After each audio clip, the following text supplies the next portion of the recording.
Hi friends, வணக்கம். Welcome to my channel. நம்ம சேனலில் இன்றைக்கி என்ன செய்ய போகிறோன்னு பார்த்தீங்கன்னா, இன்றைக்கி வந்து சண்டே ஸ்பெஷல் வந்துட்டு மீன் வாங்கிட்டு வந்தாங்க.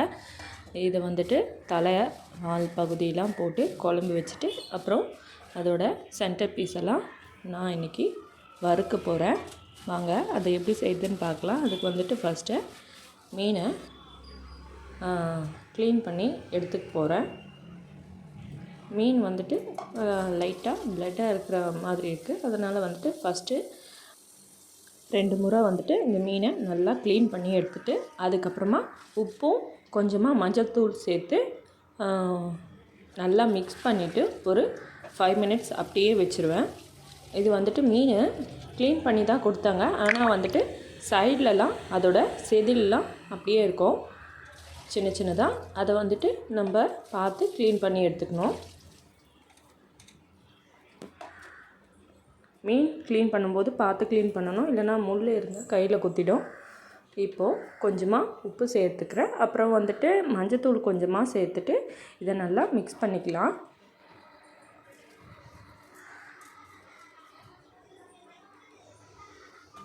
நல்லா மிக்ஸ் பண்ணிட்டேன். இப்போது இதை வந்துட்டு அப்படியே ஒரு 5 மினிட்ஸ் ஒரு பிளேட் போட்டு மூடி வச்சிடுறேன். மஞ்சத்தூள் உப்பு சேர்க்கும் போது மீனோட வாடை இல்லாமல் இருக்கும், அதுக்காக தான். இப்போ வந்துட்டு மீன் குழம்புக்கு தேவையான தக்காளி, அதுக்கப்புறம் சின்ன வெங்காயம், அப்புறம் வந்துட்டு ஒரு 3 பெரிய வெங்காயம் எடுத்திருக்கேன். இதை வந்துட்டு இந்த மாதிரி காம்பு பகுதியும் தோலையும் க்ளீன் பண்ணி எடுத்துக்கிறேன். மீன் குழம்புக்கு வந்துட்டு சின்ன வெங்காயம் சேர்க்கும்போது மீன் குழம்பு ரொம்ப டேஸ்டியாக இருக்கும். காலையில் மீன் குழம்பு வச்சுட்டு நைட்டு சாப்பிடும்போது ரொம்ப நல்லாயிருக்கும். சின்ன வெங்காயம் இது கூடவே ஒரு 3 பெரிய வெங்காயம் சேர்த்துருக்கேன். நீங்கள் தேவைன்னா சின்ன வெங்காயம் மட்டும் செஞ்சாலும் குழம்பு ரொம்ப டேஸ்ட்டாக இருக்கும். இப்போ வந்துட்டு சின்ன வெங்காயம் பெரிய வெங்காயம் அதோட தோலெல்லாம் க்ளீன் பண்ணி எடுத்துட்டேன். சின்ன வெங்காயத்தை மட்டும் தனியாக எடுத்து வச்சுக்கிறேன். தோல் உரிக்க கஷ்டமாக இருந்தால் ஃபஸ்ட்டு சின்ன வெங்காயத்தை தண்ணியில் போட்டு ஒரு 2 மினிட்ஸ் விட்டுட்டு அதுக்கப்புறம் தோல் கட் பண்ணால் கண்ணில் தண்ணி வராமல் இருக்கும். அப்புறம் வந்துட்டு தோலும் சீக்கிரமாக க்ளீன் பண்ணி எடுக்கிறதுக்கு நமக்கு ஈஸியாக இருக்கும். இப்போது இந்த தக்காளியை க்ளீன் பண்ணி எடுத்துக்கிறேன். பாருங்கள், இப்போ தக்காளியை க்ளீன் பண்ணி எடுத்தாச்சு. இப்போது இதை கட் பண்ணி எடுத்துக்கலாம். நான் வந்துட்டு இன்றைக்கி நல்லா குட்டி குட்டியாக கட் பண்ணி எடுத்துக்கிறேன். ஆனியன் வந்துட்டு இந்த மாதிரி குட்டி குட்டியாக கட் பண்ணும்போது சீக்கிரமாக வதங்கிடும், நமக்கும் சமைக்கிறதுக்கு ஈஸியாக இருக்கும். குழம்புலையும் ரொம்ப பெருசாக தெரியாமல் இருக்கும்.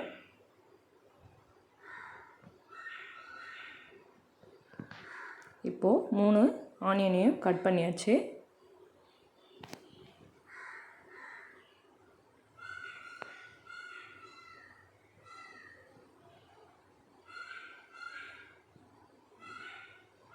இப்போ இது ஒரு பிளேட்டுக்கு மாற்றிக்கிறேன். நீங்கள் வந்துட்டு என்னோடய சேனலை இப்போ தான் ஃபஸ்ட் டைம் பார்க்குறீங்கன்னா ப்ளீஸ் சப்ஸ்கிரைப் பண்ணுங்கள். மறக்காமல் பெல் பட்டனையும் கிளிக் பண்ணுங்கள். இப்போது இந்த சின்ன வெங்காயத்தை இந்த மாதிரி 2ஆக கட் பண்ணி எடுத்துக்கிறேன். முழுசாக கூட சேர்க்கலாம். நான் வந்துட்டு இன்றைக்கி இந்த மாதிரி 2ஆக கட் பண்ணி எடுத்துக்கிறேன்.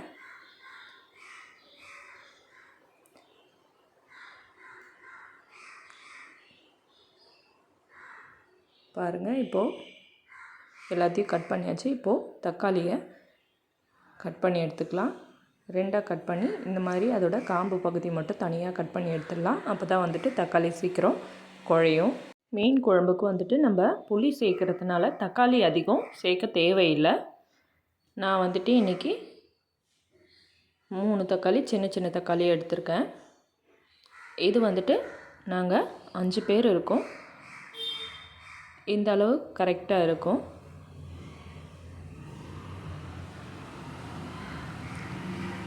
இப்போது இன்னொரு பக்கம் சாதம் வடிக்க பாத்திரம் வச்சுருக்கேன்.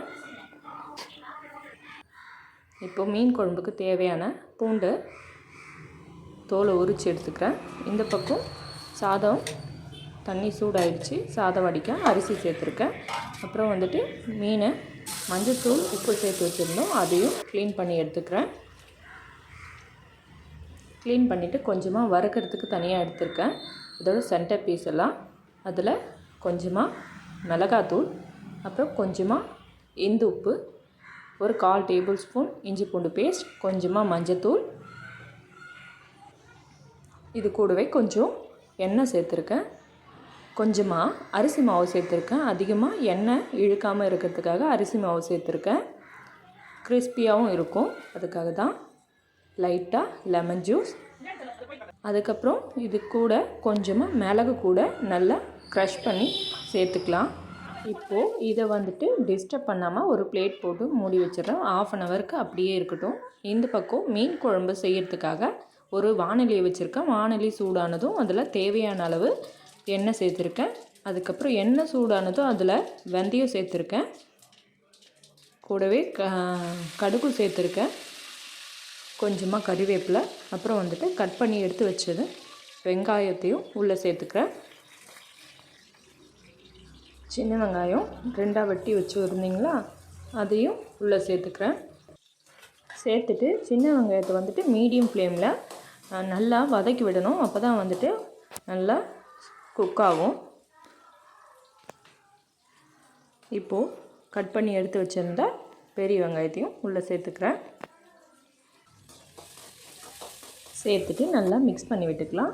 ஆனியன் சீக்கிரமாக குக் ஆகிறதுக்காக கொஞ்சமாக உப்பு சேர்த்துருக்கேன். அந்த பக்கம் வந்துட்டு சாதம் ரெடி ஆகிடுச்சு.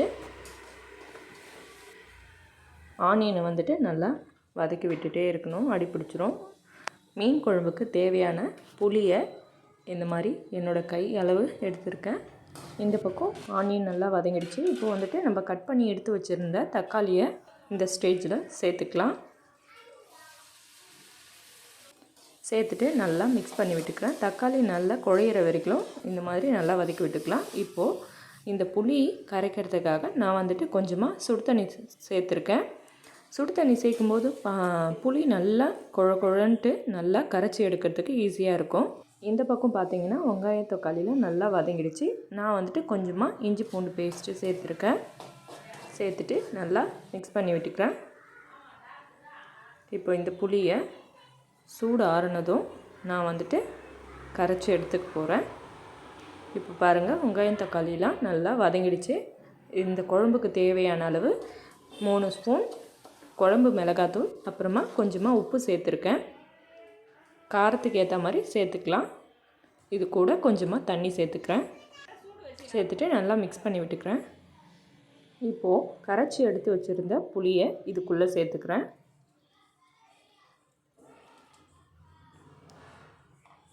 சேர்த்துட்டு நல்லா மிக்ஸ் பண்ணிவிட்டு இந்த ஸ்டேஜில் வந்துட்டு குழம்புக்கு தேவையான புளிப்பு, காரம், உப்பு எல்லாம் கரெக்டாக இருக்கான்னு செக் பண்ணி பார்த்துக்கணும்.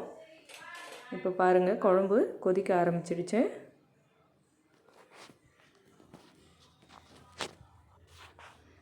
குழம்பு நல்லா கொதித்து எண்ணெயெல்லாம் பிரிஞ்சு வரும். அந்த ஸ்டேஜில் நாம் எடுத்து வச்சுருந்த மீனை இதுக்குள்ளே சேர்த்துக்கலாம். மீன் குழம்பு செய்யும்போது நீங்கள் நல்லெண்ணெயில் செஞ்சிங்கன்னா ரொம்ப டேஸ்ட்டாக இருக்கும். பாருங்கள், நான் உப்பெல்லாம் செக் பண்ணி பார்த்துக்கிறேன். இப்போ பாருங்கள், நல்லா எண்ணெயெல்லாம் பிரிஞ்சு குழம்பு நல்லா கொதிச்சு வந்துடுச்சு. இந்த ஸ்டேஜில் க்ளீன் பண்ணி எடுத்து வச்சுருந்த மீனோட தலைப்பகுதியும் வால் பகுதியெல்லாம் இதுக்குள்ளே சேர்த்துக்கிறேன். எல்லா மீனையும் இதுக்குள்ளே சேர்த்துட்டு இந்த மாதிரி நல்லா உள்ளே லைட்டாக அமுத்தி விட்டுக்கோங்க. மீன் வந்துட்டு அதிகமாக குக் பண்ண வேண்டியதில்லை.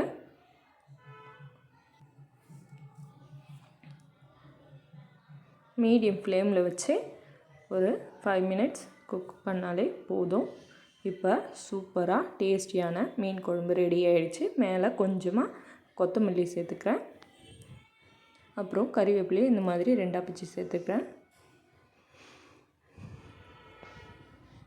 நல்ல வாசமாக இருக்கும், அதுக்காக தான். இப்போ சூப்பராக மீன் குழம்பு ரெடி ஆகிடுச்சு. பாருங்கள், எவ்வளோ அழகாக சூப்பராக ரெடி பண்ணியாச்சு.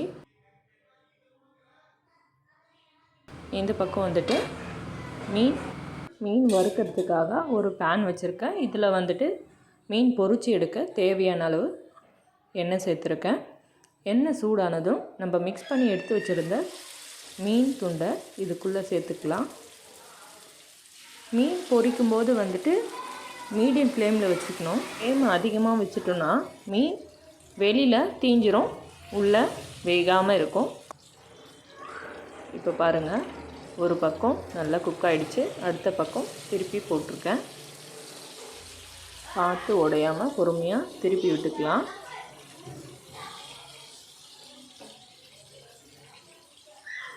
நம்ம இப்படியே கூட எடுத்துக்கலாம். நான் வந்துட்டு இன்றைக்கி கொஞ்சமாக கறிவேப்பிலையும் 2 பல் பூண்டும் தட்டி சேர்த்துக்கிறேன் ஒரு ஃப்ளேவருக்காக.